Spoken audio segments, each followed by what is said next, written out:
बोलो जयकारा बोल श्री गुरु महाराज की जय। सभी गुरुमुख प्रेमियों से सप्रेम जय सच्चिदानंद। श्री सतगुरु देव महाराज जी हम गुरुमुखों के जीवन में मसीहा बनकर आए, मददगार बनकर आए हैं और सुख शांति के दातार दानी बनकर हमारे जीवन में आए हैं। और ये सब की सब व्यवस्थाएं श्री सतगुरुदेव महाराज जी हमारे जीवन में इस प्रकार की व्यवस्थाएं कर रहे, निरंतर कर रहे, रोज का रोज हर पल इस प्रकार से हमें नेमतों से नवाज रहे, हमें नवाजा जा रहा है। क्यों कि हम नित्य प्रति देखते हैं, महसूस करते हैं और सुनते भी हैं, अपने दूसरे गुरुमुख भाई बहनों से भी सुनते हैं कि सतगुरु हमारे लिए इस जीवन में क्या दर्जा रखते हैं, क्या पद है उनका हमारे जीवन में, क्या उनकी अहमियत है, हम वर्णन नहीं कर सकते। और गुरुमुख जन जो श्री दर्शनों का लाभ प्राप्त करने के लिए श्री गुरु महाराज जी से रूबरू हो करके दर्शन करके जब आते हैं तो किस प्रकार सतगुरु से अपने मिलन की लीलाएं सुनाते हैं, वो गाथाएं सुनाते हैं, महिमा श्री सतगुरुदेव महाराज जी की करते हैं। कि हम मत्था टेकने गए तो हमने इस प्रकार विनती की, श्री गुरु महाराज जी ने इस प्रकार आशीर्वाद दिया, श्री गुरु महाराज जी ने ये वचन फरमाए। कभी गुरुमुख प्रेमी श्री प्रयाग धाम में जाकर इस प्रकार लाभ प्राप्त करके आते हैं, मंत्र मुग्ध होकर आते हैं।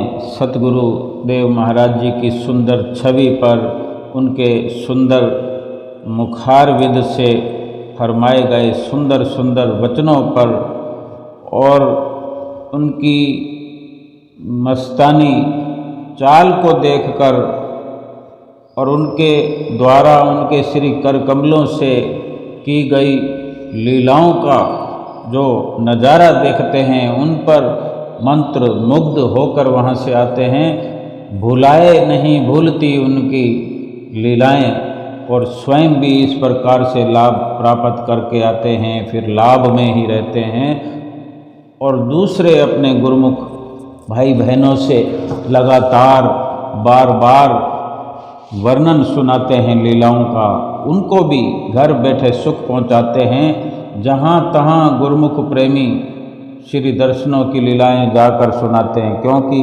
देश के कोने कोने से गुरुमुख प्रेमी संगत, विदेशों से भी गुरुमुख प्रेमी श्री दर्शन प्राप्त करने आते हैं। चाहे श्री प्रयाग धाम में पहुंचते हैं या श्री आनंदपुर में पहुंचते हैं या श्री विवेक धाम में पहुंचते हैं, अमर धाम में पहुंचते हैं, सब जगह पर जहाँ भी श्री दर्शनों का लाभ मिलता है, श्री गुरु महाराज जी तो हर जगह पर हर स्थिति में अपने गुरुमुख प्रेमियों को अपनी सुंदर सुंदर लीलाओं का रसपान कराते हैं, उन्हें सराबोर करते हैं। ये एक ऐसा लाभ प्राप्त होता है गुरुमुख प्रेमियों को कि वो भुलाए भी नहीं भुला पाते कि हमारे साथ किस प्रकार का श्री गुरु महाराज जी ने जो एक सरमाया बख्शा, अपने चरण शरण, अपने छत्र छाया जो बख्शी, अपने नज़दीक में रखा, अपने साथ में,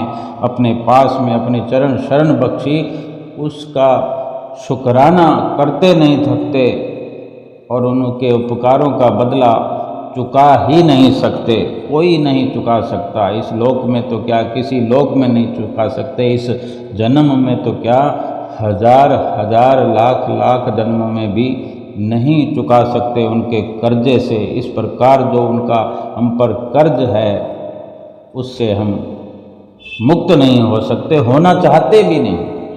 श्री गुरु महाराज जी के उपकार हम पर इस प्रकार बढ़ते रहें, हम उनके उपकारों की छत्र छाया में यूं ही पलते रहें, ये अभिलाषा गुरुमुखों की सदा बनी रहती है। अभी कुछ ही दिन पूर्व 16 अप्रैल का दिन था। श्री आनंदपुर में श्री हुजूर गुरु महाराज जी श्री दर्शनों से सब गुरुमुख प्रेमियों को, संगतों को कतारत कर ही रहे थे। और 16 अप्रैल को, जो कि शाम को लगभग 5 बजे के करीब छोटे दर्शन हाल में, बीच वाले छोटे दर्शन हाल का तो आजकल जो कि बहुत छोटा दर्शन हाल पुराना जो है उसका तो जिक्र ही नहीं होता, छोटा और बड़ा, यानी बड़ा विशाल दर्शन हाल और छोटा उसके बीच में जो पहले वो बड़ा माना जाता था, वही उस दर्शन हाल में, क्योंकि संगत चली गई थी 16 तारीख तक, बहुत जो त्यौहार की भीड़ थी वो 15-16 को तो खाली हो जाती है। फिर वही जो हमेशा नित्य प्रति श्री दर्शन खुला करते हैं, उसी श्री दर्शन हाल में दर्शन खुले। संगत तो बहुत सारी थी और आदरणीय महात्मा लोगों ने हमेशा की तरह अपनी मर्यादा अनुसार, श्री दरबार की मर्यादा अनुसार सर्वप्रथम माथा टेका, सत्संग हुआ, आदरणीय महात्मा जी ने सत्संग किया, प्रसाद जो बांटा जाता है उसी प्रसाद का जो सर्वप्रथम भोग लगता है, श्री गुरु महाराज जी को भोग का प्रसाद लगा।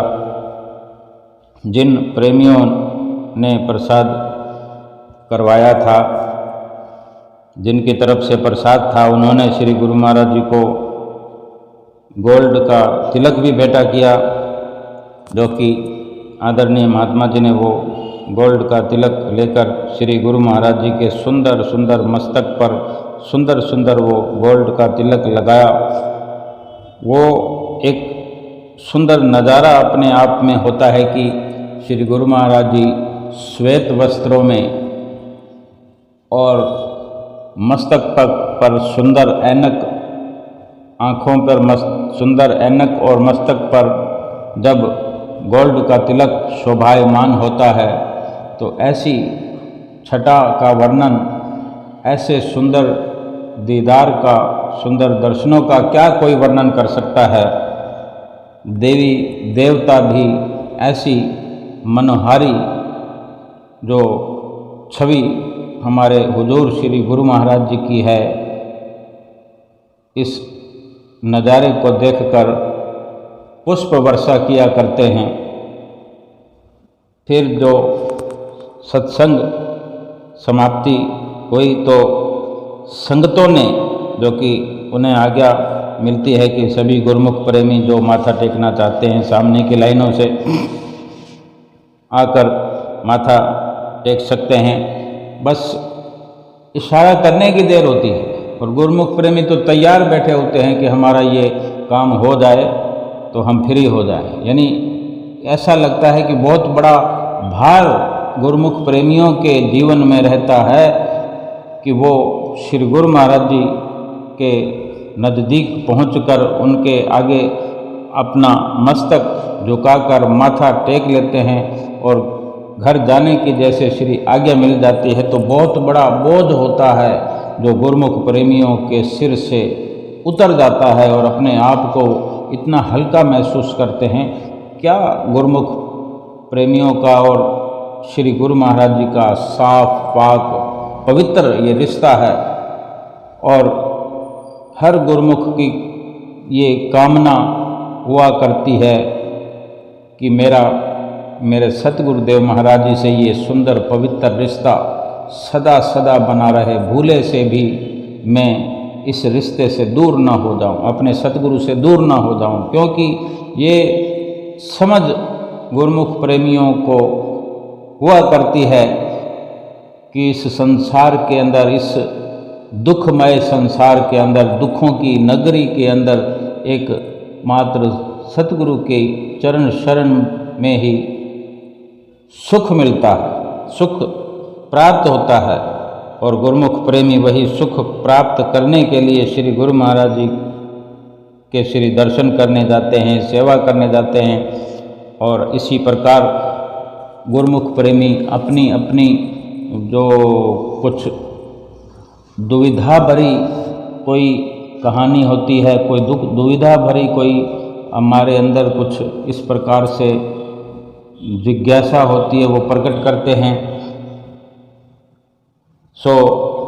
जब माथा टेकना शुरू होता है तो हम जानते ही हैं कि सामने 8 लाइनें हैं, 8 लाइनों में सामने भक्तानियाँ भी अपनी तरफ से लाइनों में चल पड़ती हैं माथा टेकने, और भगत लोग भी अपनी तरफ की लाइनों में चल पड़ते हैं। और कैसे वो दिव्य नज़ारा देख देख करके बाकी के गुरुमुख जन जिन्होंने माथा टेक लिया होता है, वो देख देख करके अपना इस प्रकार कीमती समय लेके लगाते हैं। कभी श्री गुरु महाराज जी के दर्शनों की ओर देखते हैं, उनके मुखारविंद की ओर देखते हैं, कभी सामने लाइनों में चलती हुई संगत को देखते हैं, कभी प्रसाद देने वाले महात्मन जन जो आगे उपस्थित होते हैं उनकी तरफ देखते हैं, और कभी संगत की तरफ से भेंटा किए जाने वाले गिफ्टों की तरफ देखते हैं कि कोई अपने सतगुरु के लिए कुछ लेकर आ रहा है, कोई कुछ लेकर आ रहा है।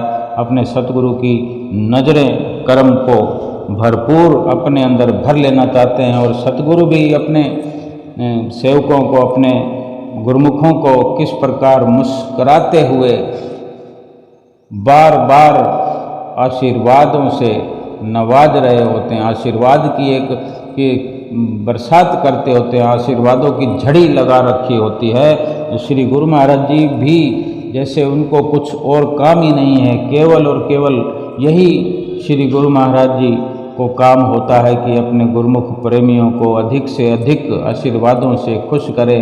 श्री गुरु महाराज जी उनको अपने प्रवचनों से खुश करें। हमारे गुरुमुख जो हैं यहाँ से खुशी खुशी और खुश होकर अपने घर जाएं। यही श्री गुरु महाराज जी नित्य प्रति प्रयास करते रहते हैं, कोशिश करते रहते हैं कि गुरुमुखों को अधिक से अधिक लाभ मिले। यहाँ से जाने के बाद रोज़ वो श्री गुरु महाराज जी को याद करते रहें। यहाँ आए हुए आकर के यहाँ रहने पर जो नज़ारों को देखते हैं, जितना भी समय वो नज़ारों को याद करके कितने ही समय तक गुरुमुख खुशियाँ मानते रहते हैं।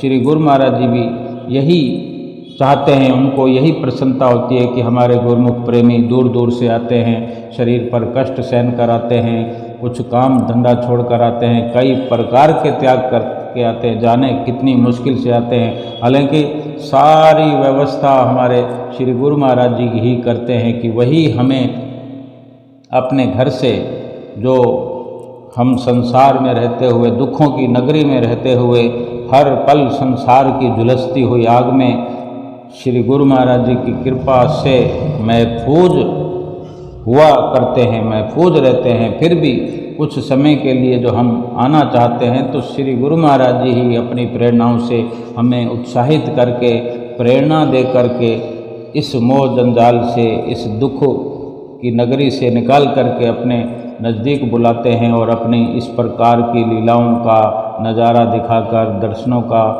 रसपान करा के, श्री सरोवर के नज़ारे, श्री सरोवर के स्नान और श्री गुरु महाराज जी के जन्मदिन का जो एक बधाई संदेश है, शुभकामनाएं हैं, श्री गुरु महाराज जी अपने मुखारबिंद से सुबह से लेकर सारा दिन समय समय पर बार बार बधाई बधाई, आशीर्वाद आशीर्वाद सब गुरुमुख प्रेमियों को देते रहते हैं। और गुरुमुख प्रेमी भी ये सुन सुनकर अपने अंदर इस प्रकार के सुंदर वचनों को भरते हुए माला माल होते रहते हैं। श्री गुरु महाराज जी को भी प्रसन्नता होती है, क्योंकि सब गुरुमुख प्रसन्न होकर जाते हैं। श्री गुरु महाराज जी भी यही चाहते हैं कि हमारे गुरुमुख प्रेमी प्रसन्न रहें। इसी प्रकार जो लाइनें शुरू हुई, सब ने माथा टेकना शुरू किया। जो गुरुमुख प्रेमी प्रसाद जिनका था, उन्होंने गोल्ड का तिलक श्री गुरु महाराज जी को भेंटा किया। श्री गुरु महाराज जी के मस्तक पर वो तिलक लगाया गया। श्री गुरु महाराज ने बहुत बहुत आशीर्वाद दिया। सब गुरुमुख प्रेमी वो आशीर्वाद लेकर आगे बढ़ गए। इसी प्रकार एक प्रेमी आया जिसकी बेटी की शादी थी। अब किसी की बेटी की शादी है, किसी के बेटे की शादी है, और भी कई प्रकार, किसी ने नई दुकान शुरू करनी है, किसी ने कोई बिजनेस शुरू करना है, किसी ने नौकरी करनी है, किसी की नौकरी लगी है, कोई बधाई देने आते हैं, कोई आज्ञा लेने आते हैं। हर कोई अपनी अपनी बात अपनी तरफ से विनती श्री गुरु महाराज जी के आगे करते रहते हैं। जो प्रेमी वो जिसकी बेटी की शादी थी, उसने श्री चरणों में विनती की और श्री गुरु महाराज जी ने भी उनकी विनती सुनकर कि बेटी की शादी है, आशीर्वाद जो वो चाहते थे, श्री गुरु महाराज ने अपने निज कर कमलों को उठाते हुए बार बार उन्हें आशीर्वाद दिया और आशीर्वाद प्राप्त करके गुरुमुख प्रेमी प्रसन्न हो आगे चलते रहे। एक प्रेमी जो आगे मत्था टेकने पहुंचता है, श्री गुरु महाराज जी के आगे अपनी विनती करी कि स्वामी जी मैं बीमार हूँ, मुझ पर कृपा करो। श्री गुरु महाराज जी ने उस प्रेमी के लिए ग्लूकोज की डिब्बी छोटी सी जिसमें ग्लूकोज रखा होता है, वो उस प्रेमी को ग्लूकोज दिया और आशीर्वाद दिया। तो उस प्रेमी ने फिर से विनती की ग्लूकोज पाकर, कहता है कि स्वामी जी क्या मैं इससे ठीक हो जाऊंगा? तब श्री गुरु महाराज जी ने फिर उसकी विनती को सुनकर महात्मा जी को वचन किए, फरमाया भगत जी को सुनाने के लिए वचन श्री गुरु महाराज जी ने महात्मा जी से कहे कि महात्मा जी ग्लूकोज की ये डिब्बी खोलो और 5-6 बार ग्लूकोज इस प्रेमी के मुंह में डाल दो। तो महात्मा जी ने 5-6 बार ग्लूकोज उस प्रेमी के मुंह में डाला और श्री गुरु महाराज जी अपनी कृपा दृष्टि उसी ओर बनाए हुए आशीर्वाद प्रदान करते रहे। और इस प्रकार का जो अपने अधिकार को समझते हुए, अपना अधिकार, अपना हक समझते हुए अपने सतगुरु से अपनी सारी जो अपने दिल की बात होती है, अपनी जो दिल से विनती करते हैं, अपना हक समझते हैं कि हमारे श्री गुरु महाराज जी सबकी सुनवाई करते हैं। और श्री गुरु महाराज जी भी हक समझ करके उनको हक देते हैं, अपना अधिकार समझ करके उनको अपना अधिकार देते हैं कि वास्तव में, और उनको हौसला देते हैं कि तुम्हारा ये अधिकार है कि अपनी सारी दुख पीड़ाएं हमें सुना सकते हो, हमारे चरणों में रख सकते हो। और इशारा तो उनका एक ही होता है कि सब कुछ आपके मन में हो, खोटी खरी बात कह सकते हो, लेकिन आज्ञा ये भी माननी पड़ेगी कि 5 नियमों की पालना, 2 घंटे भजन अभ्यास ये अवश्य करना। और जो गुरुमुख प्रेमी ये सब करते हैं, श्री आज्ञा को शिरोधार्य करके श्रद्धा से, प्रेम से, खुशी से 5 नियमों की पालना करते हैं, खुशी से 2 घंटे भजन अभ्यास करते हैं, उनका अधिकार क्षेत्र बड़ा हो जाता है, यानी उनका हक बड़ा हो जाता है। उनको अपने आप स्वमेव अंदर से ये प्रेरणा मिलती है कि तुझ में और मुझ में कोई फर्क नहीं है। बेधड़क, बेझिझक अपनी जो भी अपने अंदर इस तरह की कोई दुखद जो अवस्थाएं बनती रहती हैं, हम जीवों के अंदर इस प्रकार के विचार बनते रहते हैं, वो सब के सब हमें आकर बताओ। कोई भी चिंता है, परेशानी है, अव्वल तो जो इस प्रकार से श्रद्धा और विश्वास से जो भजन सुमरन करते हैं, 2 घंटे भजन अभ्यास करना ही करना है, 5 नियमों की पालना करनी ही करनी है, उन्हें आवश्यकता नहीं पड़ती, क्योंकि करने कराने वाले आप मालिक फिर हमारे अंदर विराजमान है, ऐसा एहसास होने लगता है। और मैं और तू का जो ये फासला है वो दूर होने लगता है, मैं मिटने लगती है और तू का ही एक वो आवाज़ सुनाई देने लगती है कि मैं तो जैसे हूँ ही नहीं। केवल और केवल श्री गुरु महाराज जी का ही नाम उनके जुबान पर रहता है। शिकायत और फरियाद तो उनकी ख़त्म सी हो जाती है। फिर भी हम जीव नादान हैं, भूलनहार हैं, तो हमारा जो अधिकार है वो अपने आप में बड़ा हो जाता है, अपने आप भजन सुमरन करने से, 5 नियमों की पालना करने से। ये एक अपने सतगुरु से रूबरू होने के लिए ही सही अंदर से कुछ आवाज़ निकलती है। ये सतगुरु की अपनी आप प्रेरणा होती है कि हमें वो अपने से बात करने के लिए ऐसा सुंदर अवसर प्रदान करते हैं। जो गुरुमुख इस तरह की वार्ता विनती बना करके श्री चरणों में पेश करते हैं और श्री गुरु महाराज जी उसका अपने सुंदर वचनों से जवाब भी देते हैं। प्रेमियों का चित्त शांत हो जाता है। इसी प्रकार ग्लूकोज दे करके उस प्रेमी को बार बार आशीर्वाद दिया। इसी प्रकार प्रेमी आते रहे, माथा टेकते रहे। एक प्रेमी आया श्री चरणों में डांडिया लेकर।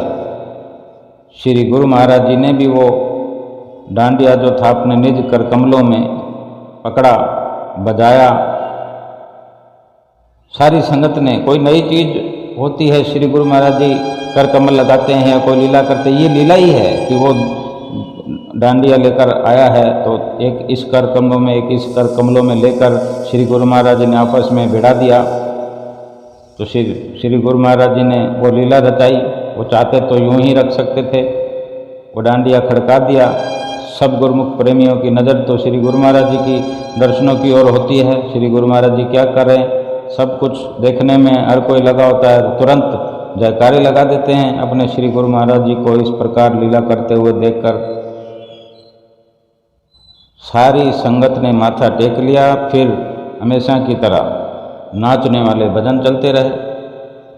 सब चारों ओर जो भी रचना श्री गुरु महाराज जी ने रचा रखी है श्री आनंदपुर धाम दरबार में, कि हर प्रोग्राम फिक्स है, हर तरह से कितना ज़बरदस्त इंतज़ाम है कि जैसे श्री गुरु महाराज जी आते हैं उससे थोड़ा सा पहले ही भजन बोलना शुरू हो जाते हैं।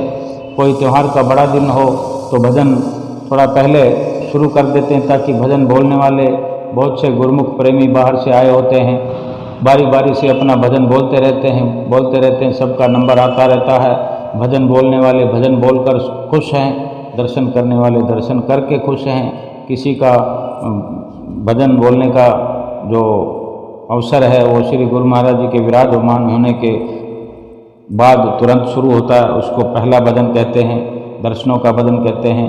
उससे पहले जो भजन चल रहा होता है, श्री गुरु महाराज जी जैसे ही सिंहासन पर आते हैं, पर्दे बंद होते हैं, तो जब ठक ठक की माइक की आवाज़ आती है तो जो भजन जहाँ चल रहा होता है, जहाँ बोल रहा होता है, उसी शब्द के साथ, उसी अक्षर के साथ बंद हो जाता है और सब लोग दंडवत कर देते हैं और सबको हुक्मनामा मिलता है। भजन बोलने वाले के लिए ये ज़रूरी नहीं है कि मैं ये 2 शब्द पूरे कर रहा हूँ, ये लाइन पूरी कर लूँ, ये मुखड़ा पूरा कर लूँ या ये अंतरा पूरा कर लूँ। वहीं का वहीं इधर माइक में ठक ठक हुई कि श्री गुरु महाराज जी सिंहासन पर आ गए हैं और तुरंत पर्दे खुलने के साथ श्री गुरु महाराज जी ने हुक्मनामा अपने मुखारबिंद से देना है। तो हर कोई दंडवत करके आशीर्वाद और हुक्मनामा प्राप्त करना चाहता है। सो कितनी मर्यादा के अंदर, चाहे कितनी भीड़ हो, हॉल दर्शन हॉल चाहे विशाल दर्शन हो जिसमें हजारों की संख्या में गुरुमुख प्रेमी आते हैं, उस वक़्त भी सब मर्यादित बने हुए गुरुमुख प्रेमी दंडवत किए हुए लंबी मुद्रा में। और हुजूर गुरु महाराज जी ने तो ये भी वचन फरमाए थे कुछ दिन पहले कि दंडवत को पूरा किया करो, पूरी दंडवत करना है, तभी पूरा लाभ होता है।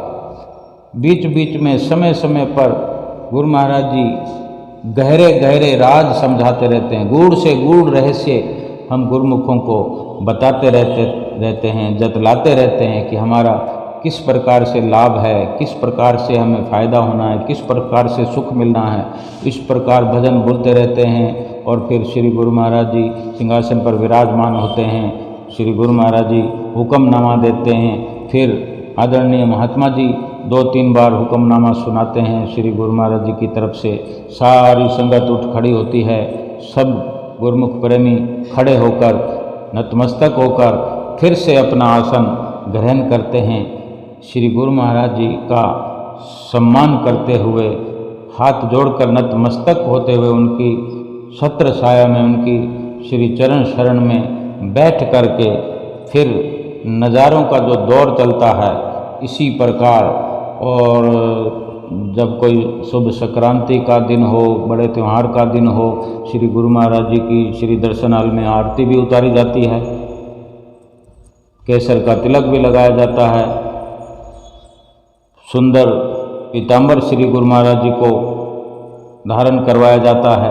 पीताम्बर तो हर दिन गुरुमुख प्रेमी जो भेंट स्वरूप लाते हैं, थोड़ी थोड़ी देर में पीताम्बर, जाने कितने पीताम्बर पहनाए जाते हैं, कितने हार पहनाए जाते हैं, और हार जो हैं कितने ही श्री गुरु महाराज जी गुलाब के सुंदर फूल, मोगरे के सुंदर फूलों से मिक्स जो हार बनता है, कितने लंबे लंबे बड़े बड़े हार होते हैं। और अपने ही दरबार के अंदर इतनी व्यवस्था फूलों की श्री गुरु महाराज जी ने की है कि बगीचों में इतने सुंदर सुंदर फूल हैं, और उन फूलों की रखवाली के लिए, फूलों की व्यवस्था के लिए, फूलों की सुविधा के लिए और उनकी देख रेख के लिए कितने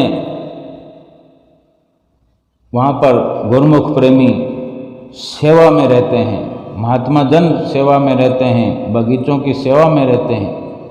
क्या निराली शान है श्री आनंदपुर दरबार की, हम क्या महिमा गा सकते हैं।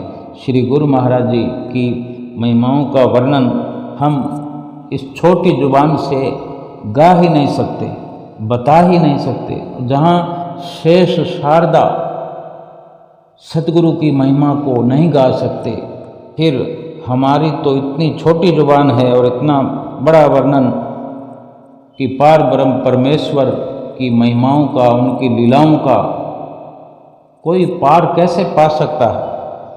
और फिर जो नित्य प्रति गुरुमुख प्रेमी देखा ही करते हैं, हम सब जानते हैं, सत्संग होता है, फिर जो प्रसाद बांटा जाता है, कैसे धड़ाधड़ प्रसाद बढ़ जाता है। कभी कभी 2 बार तो बहुत बढ़ता है प्रसाद, और 2 आइटम एक साथ, एक नमकीन बिस्कुट, एक मीठा बिस्कुट या मीठे बिस्कुट का पैकेट, साथ में नमकीन का पैकेट, और त्यौहार के दिनों में जो दाल के हलवे का प्रसाद भी साथ में होता है।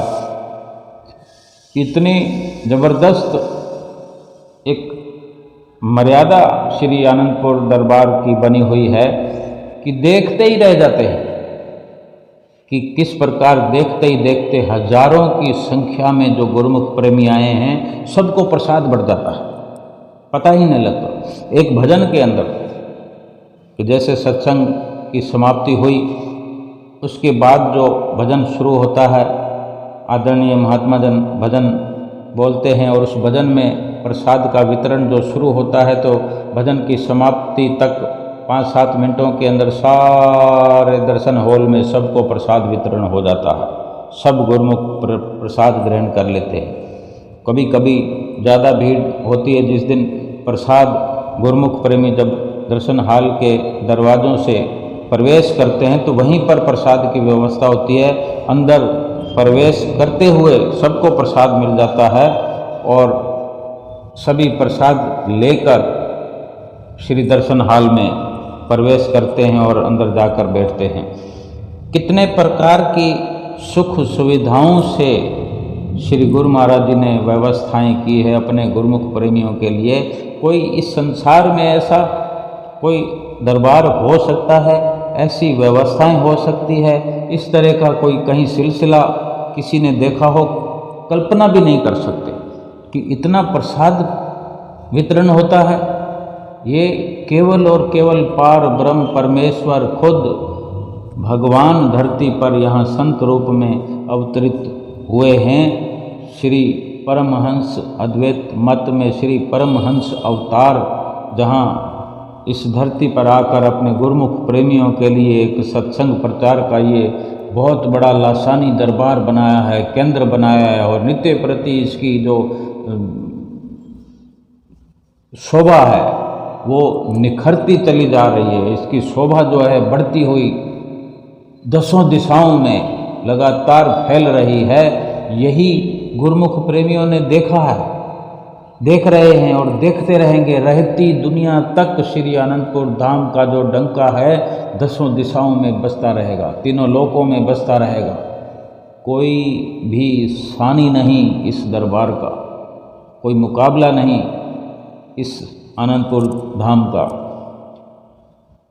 फिर जब श्री गुरु महाराज जी इस प्रकार सबको माथा टेकने पर आशीर्वाद देते देते सब गुरुमुख प्रेमी माथा टेक लेते हैं, लाइनें खाली हो जाती है, तो भी एक विशेष तौर पर भजन बोलने वालों को वहाँ पर भजन बोलने वाले जो हैं सब इस ताक में होते हैं कि कब लाइनें खाली हों और इस प्रकार के भजन बोलें कि ताकि सब झूमने लग जाते हैं।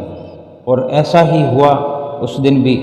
श्री गुरु महाराज जी ने जो सब ने माथा टेक लिया, नाचने वाला भजन शुरू हुआ, सारी संगत जय गुरादी करते हुए उठ खड़ी हुई और भागकर आगे आ गई। सब संगत आगे आ गई, रेलिंगों के पास आ जाते हैं कि सब खुले दर्शनों का लाभ प्राप्त करना चाहते हैं। श्री गुरु महाराज जी ने भी मुसम्मियाँ लुटाना शुरू किया। मुसम्मियों की लीला प्रारंभ हुई। श्री गुरु महाराज ने महात्मा जी को भी मुसम्मियाँ लुटाने के लिए फरमाया, तो आदरणीय महात्मा जी भी खूब मुसम्मियाँ लुटा रहे थे। श्री गुरु महाराज जी भी खूब मुसम्मियाँ लुटा रहे थे। इस प्रकार लीला हो रही थी। संगत जो थी ग्रिल के पास खड़ी खड़ी फिर ग्रिलों के ऊपर चढ़ जाती है। श्री गुरु महाराज जी ने कितनी मजबूत ग्रिलें लगा रखी है कि जिसके ऊपर चढ़ जाने पर नीचे कितनी व्यवस्था है। उन ग्रिलों की जड़ें जो है वो फर्श के अंदर कितनी मजबूत, क्योंकि सब कुछ श्री गुरु महाराज जी के अपने ही श्री दरबार में सारी व्यवस्था है। वो सारी तकनीक श्री गुरु महाराज जी ने अपने ही श्री आनंदपुर दरबार में बनाई है। बड़े बड़े वर्कशॉप बनाए हैं। आदरणीय महात्मा जन, भगत जन इस काम के अंदर सब निपुण हैं जो अपनी अपनी सेवा में कर रहे हैं। लोहे का काम हो, लकड़ी का काम हो और कंस्ट्रक्शन का काम हो, छोटे बड़े सब काम कर लेते हैं। ये श्री गुरु महाराज जी की लीला नहीं तो और क्या है। और जब सारी संगत ग्रिलों के ऊपर चढ़ गई उसके बाद भी श्री गुरु महाराज ने वेफर्स के वो लंबे लंबे पैकेट लुटाए, बिस्किट के पैकेट लुटाए और फिर इस प्रकार गुरु महाराज जी ने सबको मुस्कुराते हुए बार बार आशीर्वाद दिया। और एक भक्त्यानी माथा टेक रही थी, तब एक उपहार स्वरूप एक मंदिर बना कर लाई। श्री गुरु महाराज जी के चरणों में बैठा किया और उसने उस मंदिर में श्री गुरु महाराज जी की मूर्ति भी विराजमान की हुई थी। जब मंदिर श्री गुरु महाराज जी तक पहुंचा तो उसने श्री चरणों में विनती की कि स्वामी जी मेरे इस श्री मंदिर का शुभ मुहूर्त कीजिए। उस पर छोटा रिबन लगा हुआ था, कैंची भी थी। श्री गुरु महाराज जी ने कैंची उठाई और रिबन काटा। मंदिर के उद्घाटन के लिए श्री गुरु महाराज जी कृपा करने जाते हैं कि आज वहाँ मंदिर बना है, आज वहाँ मंदिर बना है, आज वहाँ पर वो बिल्डिंग बनी है, वहाँ जाकर फीते काटते हैं, रिबन काटते हैं, मुहूर्त करते हैं। आज सिंहासन पर बैठे हुए मंदिर का मुहूर्त कर रहे हैं। फिर जो नज़ारा सारी संगत ने देखा, जयकारा बुला दिया। फिर वही मंदिर उस भक्तानी को वापस दे दिया। श्री गुरु महाराज जी ने उसे बार बार इस प्रकार आशीर्वाद दिया और वो अपने मंदिर का मुहूर्त करवाकर कितनी खुश हुई, ये भी वर्णन नहीं किया जा सकता। जिसको त्रिलोकी के मालिक, जिसको स्वयं पार ब्रह्म परमेश्वर अपने वचनों से सराबोर करें और कोई गुरुमुख प्रेमी अपनी जिज्ञासा प्रकट करे या विनती करे और उसकी पूर्ति स्वयं भगवान करे, ऐसे पलों की, ऐसे क्षणों की महिमा नहीं की जा सकती, वर्णन नहीं किया जा सकता, कोई भी नहीं कर सकता। कि भक्त विनती करे और भगवान उस विनती को पूरा करे, उसकी विनती की लाज रखे, उसकी कामना को वहीं उसी वक्त पूरा कर दे। कितनी सुंदर लीलाएं भगवान और भक्त के बीच में ये नित्य प्रति देखने को मिलती है। और इस प्रकार फिर श्री गुरु महाराज जी सबको आशीर्वाद देते हुए, आशीर्वाद भी अगर श्री गुरु महाराज जी जाते हुए देते हैं कि अब श्री दर्शनों के बंद होने का समय हो रहा है, तो एक कोने से भगतानी जन और बाई जनों के जहाँ बैठे होते हैं, वहाँ से एक कोने से, एक तरफ से जो श्री आशीर्वाद की शुरुआत करते हैं, तो धीरे धीरे सबको गिन गिन कर, चुन चुन कर जैसे कि आशीर्वाद दे रहे होते हैं, कृपा कर रहे होते हैं। फिर धीरे धीरे अपने कर कमलों को सामने लाते हुए, फिर सामने से लेकर फिर दूसरे साइड में, दूसरे कोने पर जहाँ आदरणीय महात्मा जन बैठे होते हैं, हर किसी को अपने आशीर्वादों से सराबोर कर रहे होते हैं, सबको मालामाल कर रहे होते हैं कि कोई वंचित ना रहे। इतनी अपनी अनुकंपा बरसाते हुए अपने गुरुमुख प्रेमियों पर अपनी तरफ से, अपने शरीर पर, अपने तन पर कष्टों की परवाह न करते हुए, न बैठते हुए, विराजमान होते हुए परवाह नहीं करते, अधिक से अधिक समय देते हैं, अधिक से अधिक ख्याल अपने गुरुमुख प्रेमियों को खुश करने के लिए रखते हैं। और जब कहीं कृपा कर रहे होते हैं, श्री कार में एक जगह से दूसरी जगह जा रहे होते हैं, धीरे धीरे कार को चलाते हुए सबको श्री कार की खिड़कियों से मधुर मुस्कान के साथ श्री आशीर्वाद प्रदान करते हैं। हर जगह गुरुमुख प्रेमियों की खुशी का ही ख्याल रखते हैं, उन्हीं के लिए ही अपना सारा समय समर्पण कर दिया और गुरुमुख प्रेमियों से कुछ नहीं चाहते। गुरुमुख प्रेमियों के लिए केवल एक ही इशारा होता है, एक ही श्री गुरु महाराज जी इशारा करते हैं। अगर वो कुछ चाहते हैं तो एक ही उनकी इच्छा होती है कि गुरुमुख प्रेमी जो हैं, क्या कि गुरुमुख प्रेमी केवल और केवल ये 5 नियमों की बात अपने दिल से मान करके इस पर अमल करता चला जाए और जो 2 घंटे भजन अभ्यास करने की नित्य प्रति हिदायत मिलती है गुरुमुख प्रेमियों को, इसमें कभी कमी ना आने दे, इसमें कभी छुट्टी ना हो। भजन अभ्यास के लिए कोई छुट्टी नहीं है, क्योंकि इतने घंटों में 24 घंटों में अगर 3-4 घंटे गुरुमुख प्रेमी लगाते हैं, अमल करते हैं इन नियमों का, वो लाभ भी तो गुरुमुख प्रेमियों का है।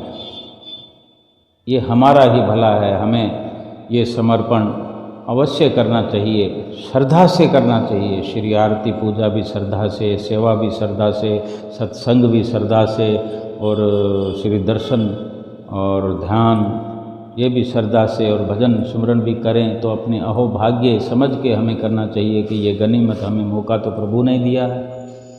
उनके गुणगान गाते हुए, उनकी कृपा का बार बार शुक्राना करते हुए, इनमें लीन होकर के ये नियम निभाते हुए सतगुरु जी महाराज जी का कहना मानते हुए अपना लोक और परलोक सुखी करना है। बोलो जयकारा बोल मेरे श्री गुरु महाराज की जय।